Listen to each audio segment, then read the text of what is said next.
Hello everybody, it's Ocelot, and today we're going to be going over the two Fire Knight's weapons that I find extremely powerful from the Elden Ring DLC.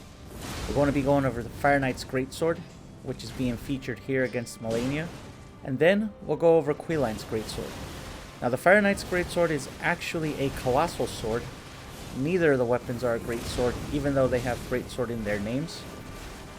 The Ash of War we're going to be using will be Flame Spear. That's going to be for both weapons, and we're going to be using the Flame Art Affinity. This means we're going to be going all into Faith.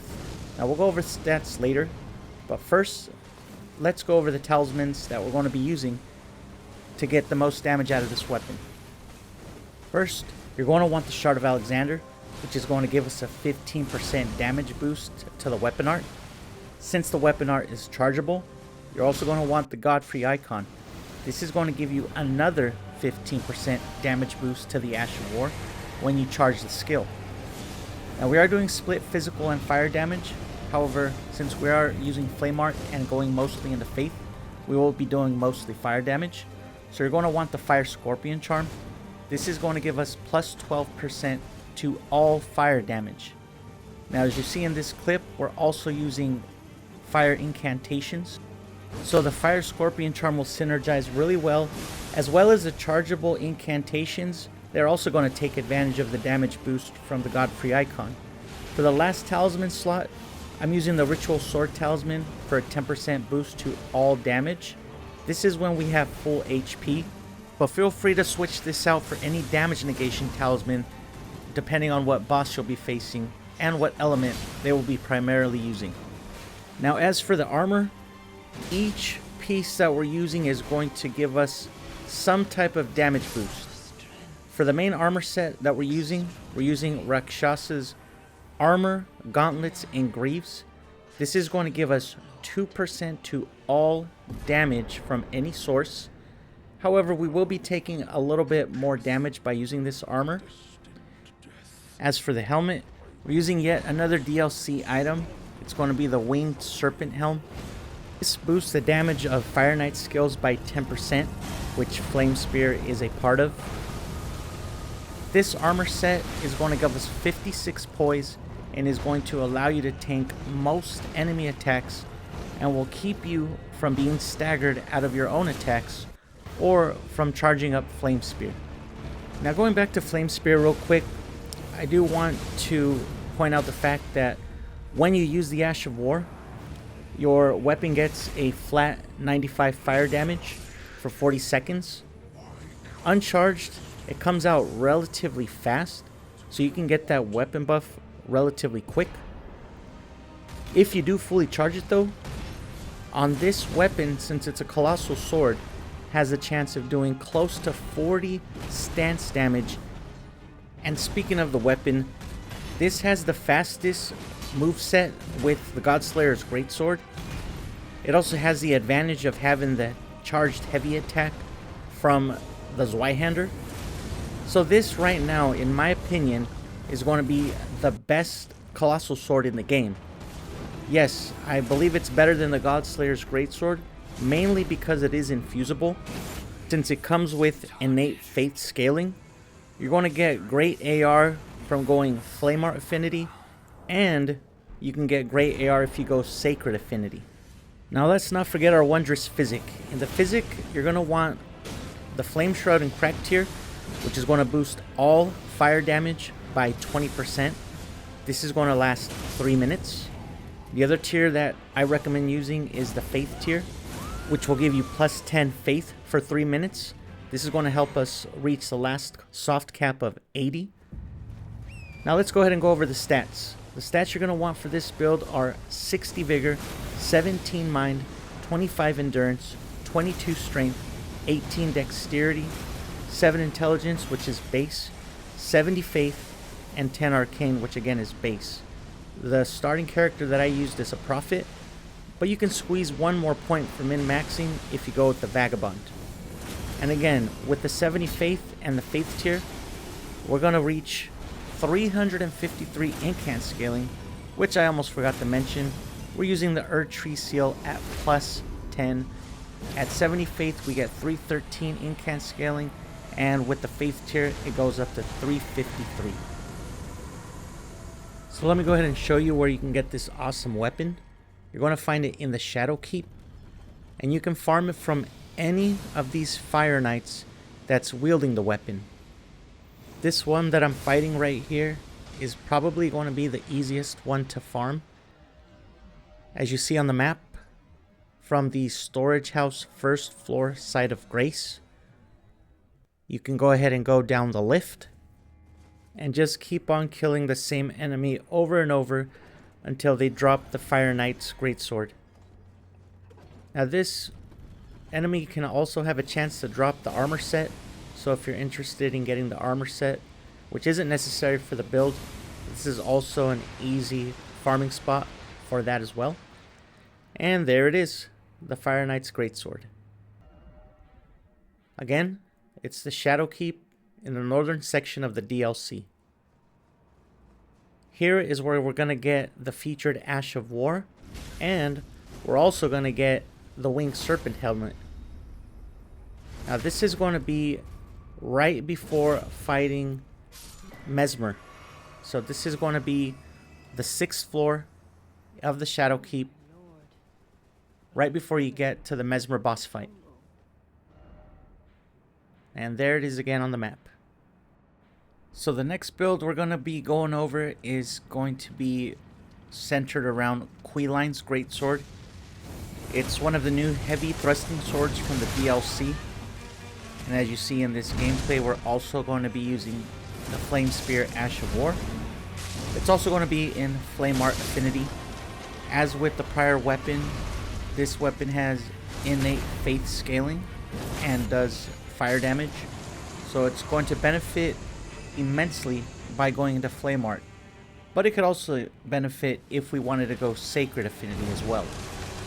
Now in order to get this weapon, you will have to complete a rather lengthy questline, which I am going to detail right after these boss fights and after we talk about the build.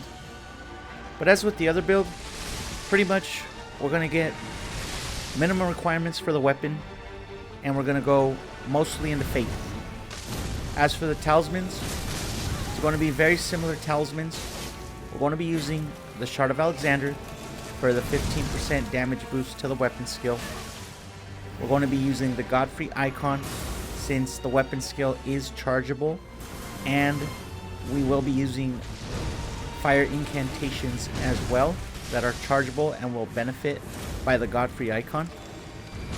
And yes, we will be using the Fire Scorpion charm for that 12% damage to all fire damage. However, keep in mind that you will be taking 10% more physical damage by having this talisman equipped. As for the last slot, instead of going with the Ritual Sword Talisman, which you can go if you'd like, I went for the Spear Talisman.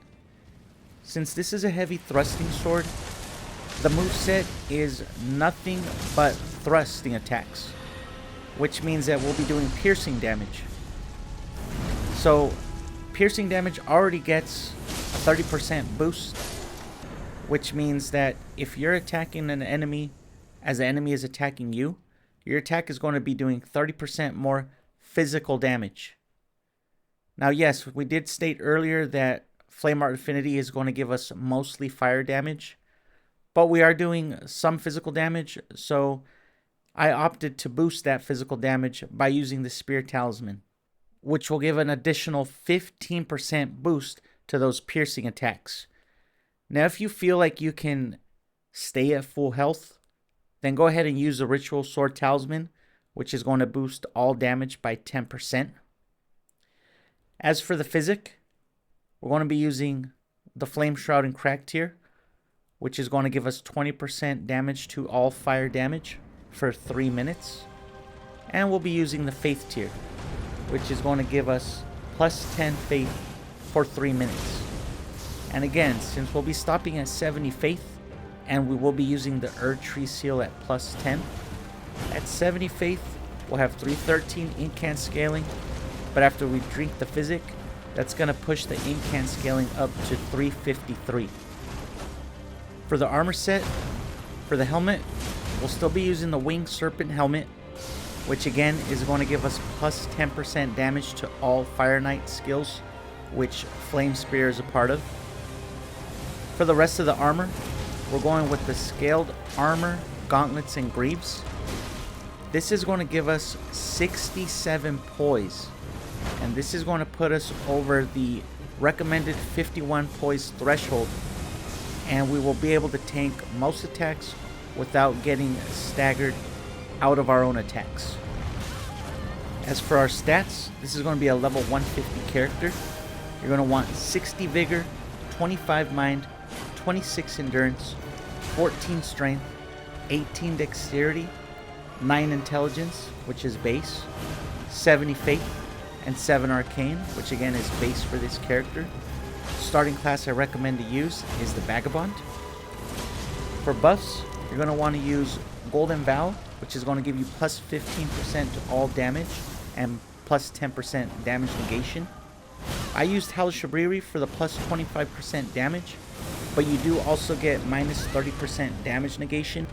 But feel free to use Flame Grant Me Strength if you don't want this damage negation penalty.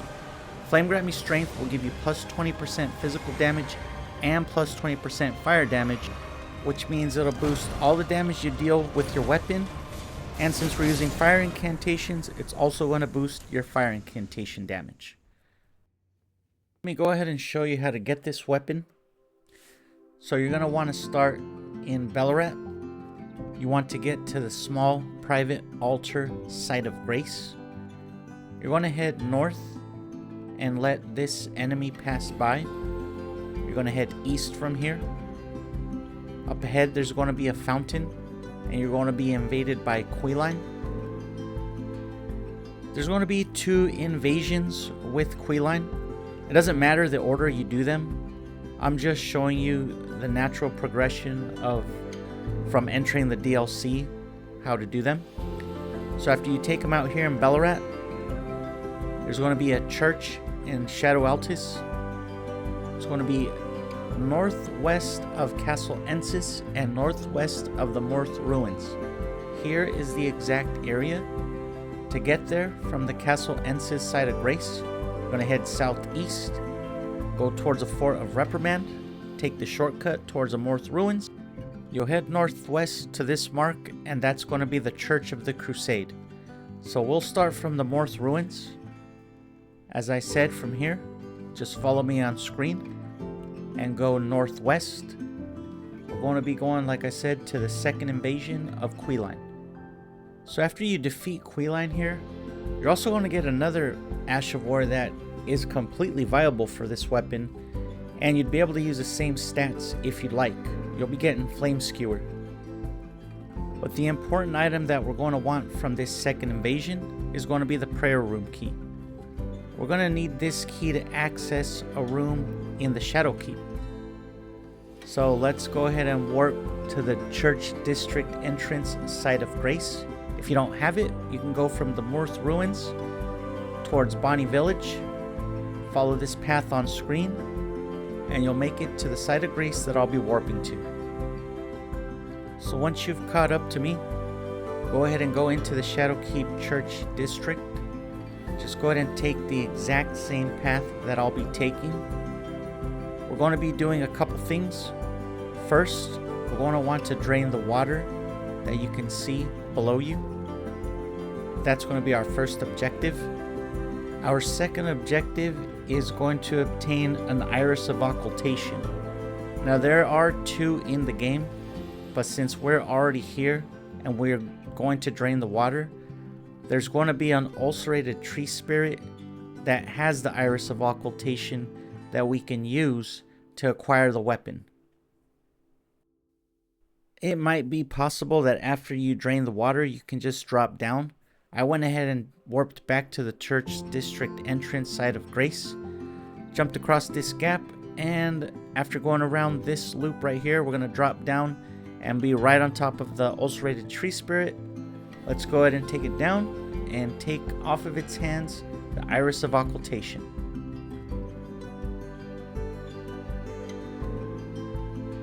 So now that we've acquired the Iris of Occultation, let's go ahead and warp back to the Church District enter inside of Grace, run down to the room that we saw earlier. This is going to be before the curve that goes towards the lever to drain the water. In this room, you're going to find Queelign. He's going to talk to you about his worries and misfortunes. Unfortunately, you're going to have to listen to all the dialogue. Once he's done talking, you'll have a choice if you have it in your inventory to use the Iris of Occultation or the Iris of Grace. If you use the Iris of Grace, you won't get his weapon. You'll get him as a spirit summon. So use the Iris of Occultation, and that is how you acquire Queelign's Greatsword. Again, once he's done muttering about his misfortunes, it's going to be right on his body to pick up. That's going to be it for the video. Hope you guys liked it. Please like and subscribe and leave a comment down below. Let me know what you guys think about the build and what you would do differently. You can catch me live here and on Twitch Monday through Friday. I'll be doing these build runs from character creation all the way to level 150. Also, I started doing challenge runs. Just completed my first RL1 base game, all remembrances run. And I've started my first randomizer run. So hope to catch you guys live. If not, we'll see you on the next one. Bye.